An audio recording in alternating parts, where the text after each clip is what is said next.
the first question you got to ask yourself, is it about maximizing profit? And it's okay if it is.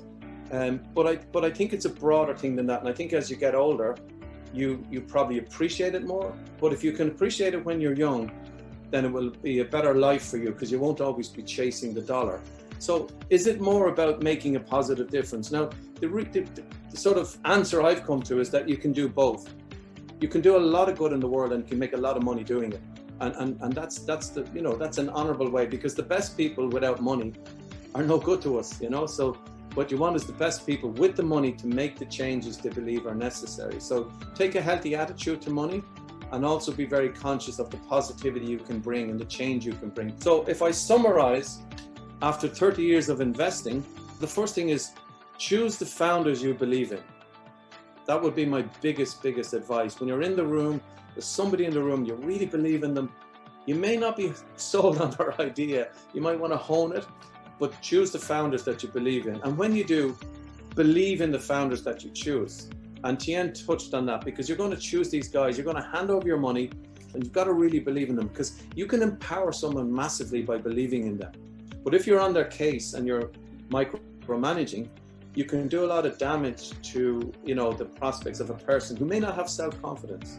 The second thing is follow the money by addressing the black spots. And let me explain what that means. This is really important. Once you found your founder and he's got the idea you like, they all have black spots. And the black spot could be technically brilliant, financially hasn't got a clue. And that's quite common. And you as the investor can bring a lot of value around those black spots, because you probably have the time and the experience that the founder doesn't have. The other thing is do all the smart work before investing. I've seen people put a huge amount of effort into examining and deep diving a company when things are not going well, and they've already invested.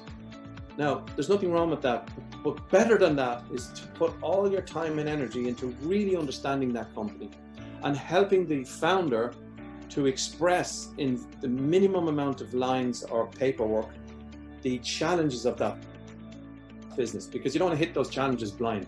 So what you do is you tease it out of them, but do it as quick as you can, because you don't want a prolonged distraction from the business itself.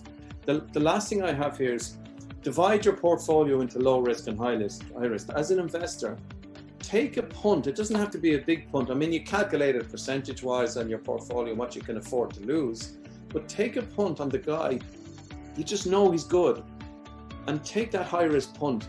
If it fails, that's not necessarily a bad thing, because he's the guy, he might come back 2 years later, 10 years later, and you know him, he knows you, you've trusted, he's failed and picked himself up, and he's a better guy for it. So your second investment will be quicker, and you may get your 10x, your 15x on that, which covers your previous investment. So don't see it as a one-off, and don't see it as a lost bet, because betting on someone who fails is not necessarily a bad thing. Now, there was a lot of examples of this. There was, if you think about it, Apple in the late 90s was a bad bet. Everyone knows Apple became a great bet. Ford in the late 2000s, early 2000s, bad bet. NASDAQ, early 2000s, people wouldn't have touched it as a bet.